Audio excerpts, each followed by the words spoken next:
السلام علیکم ورحمۃ اللہ وبرکاتہ۔ نحمدہ ونصلی علی رسولہ الکریم، اما بعد۔ امید کرتے ہیں آپ تمام سسٹرز خیر و عافیت سے ہوں گی اور ایمان کی بہترین حالت میں ہوں گی۔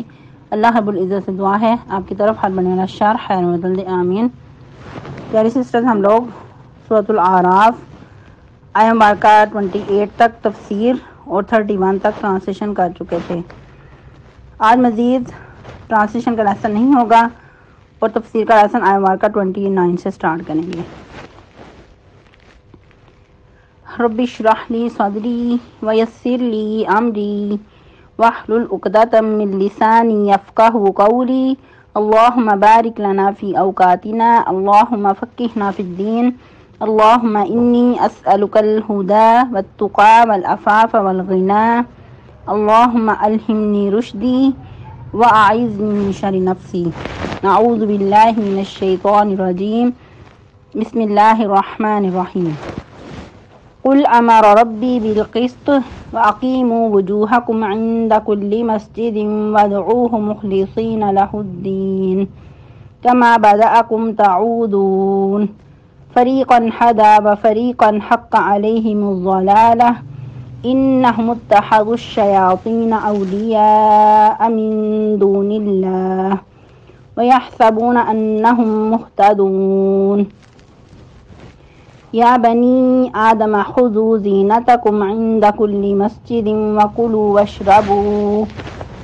ولا تسرفوا انہ لا یحب المسرفین۔ تفسیر۔ قل امر ربی بالقسط، اللہ سبحانہ وتعالیٰ فرما رہے ہیں، اے نبی آپ فرما دیجئے کہ میرے رب نے تو انصاف کا حکم دیا ہے، یعنی کہ افراط تفریط سے ہٹا ہوا جو دین ہے، میانہ روی ہے، اس کا حکم دیا ہے۔ ایسا دین جو سیدھا سادہ ہے اور اعتدال پہ مبنی دین ہے، اور اس میں سب سے پہلے توحید شامل ہے، کیونکہ دین میں سب سے پہلے توحید ہے، اس کے بعد پھر درجہ بدرجہ ہر کام میں میانہ روی، اعتدال پسندی ہی درست ہے، کیونکہ امت وسط انسان تب ہی ہو سکتا ہے جب افراط تفریط سے ہٹ کر چلے، میانہ روی اختیار کرے۔ جس طرح کہ سورہ رحمان میں اللہ سبحانہ وتعالیٰ نے فرمایا وَأَقِیمُوا الْوَزْنَ بِالْقِسْطِ وَلَا تُخْسِرُوا الْمِیزَانَ، یعنی کہ اللہ سبحانہ وتعالیٰ نے ایک میزان قائم کر دیا، ایک ترازو رکھ دیا، اس کو جب لے کر چلو گے تو پھر کائنات میں ایک بیلنس قائم رہے گا۔ پھر مزید ایک اور مقام پہ فرمایا سورہ آل عمران میں شہد اللہ انہ لا الہ الا ہوا والملائکۃ اولو العلم قائما بالقسط۔ یہ توحید پہ زبردست آیہ مبارکہ ہے کہ اللہ سبحانہ وتعالیٰ توحید کی خود گواہی دیتے ہیں کہ اس ایک اکیلے الہ کے سوا کوئی معبود حق نہیں ہے، اور فرشتے بھی اسی بات کی گواہی دیتے ہیں، اور اہل علم بھی قائم ہے انصاف کے ساتھ، اسی بات پہ قائم ہے، یعنی کہ توحید کی جو گواہی ہے وہ ہر ایک دے رہا ہے، کائنات کی تمام جو مخلوقات ہیں تمام اس بات پہ گواہ ہیں کہ اللہ سبحانہ وتعالیٰ کے علاوہ کوئی بھی سچا الہ نہیں ہے۔ پھر مزید کیا فرمایا وَأَقِیمُوا وُجُوهَکُمْ عِنْدَ كُلِّ مَسْجِدٍ، اور سیدھا کرو اپنے چہروں کو ہر مسجد کے وقت، وَادْعُوهُ مُخْلِصِينَ لَهُ الدِّينَ، اور پکارو اسی کو خالص اسی کے لیے بندگی کر کے۔ پھر مزید توحید پہ دلیل کہ اپنے چہروں کو نماز کے وقت اسی کی طرف رخ کر کے نماز ادا کرو، یعنی کہ قبلہ رخ ہو کر نماز ادا کرو، یا پھر اگر دوسرے رخ سے دیکھا جائے تو اپنے چہروں کو سیدھا کر لو ہر مسجد میں یا ہر نماز کے وقت، جس طرح تمہیں نبی صلی اللہ علیہ وسلم نے طریقے سکھائے ہیں، کیونکہ ایک حدیث مبارکہ کے مطابق صلو کما رأیتمونی اصلی، کہ نماز ویسے ہی ادا کرو جس طرح مجھے نماز ادا کرتے دیکھتے ہو۔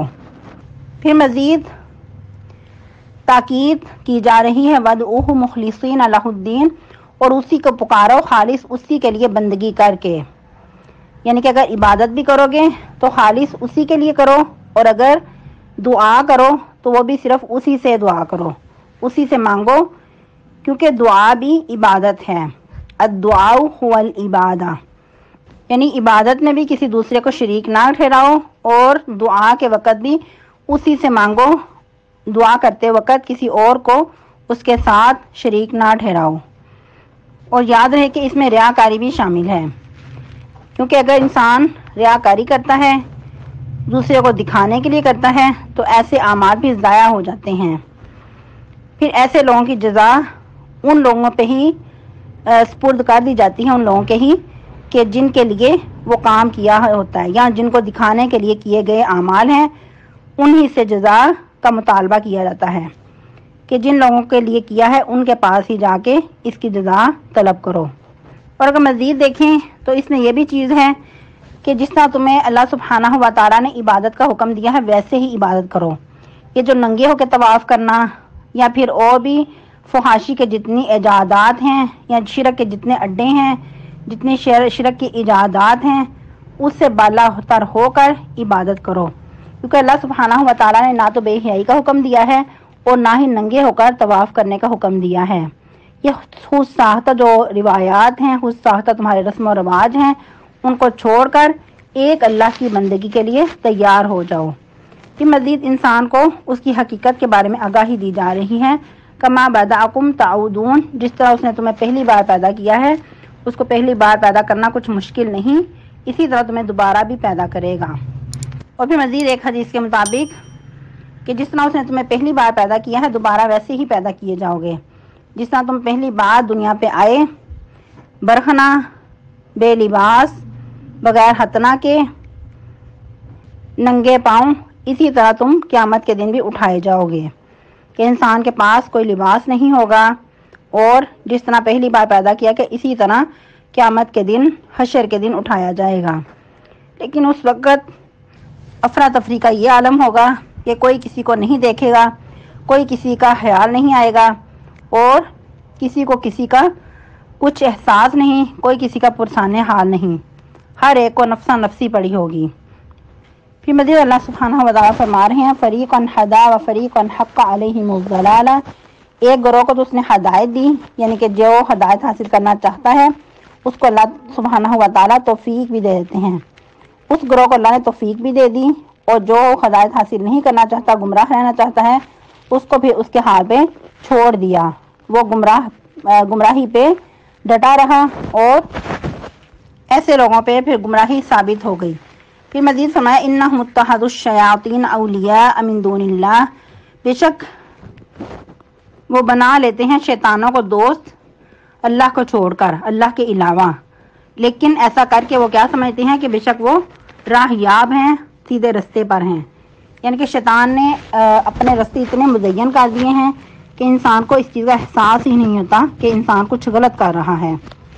تو ہر انسان کو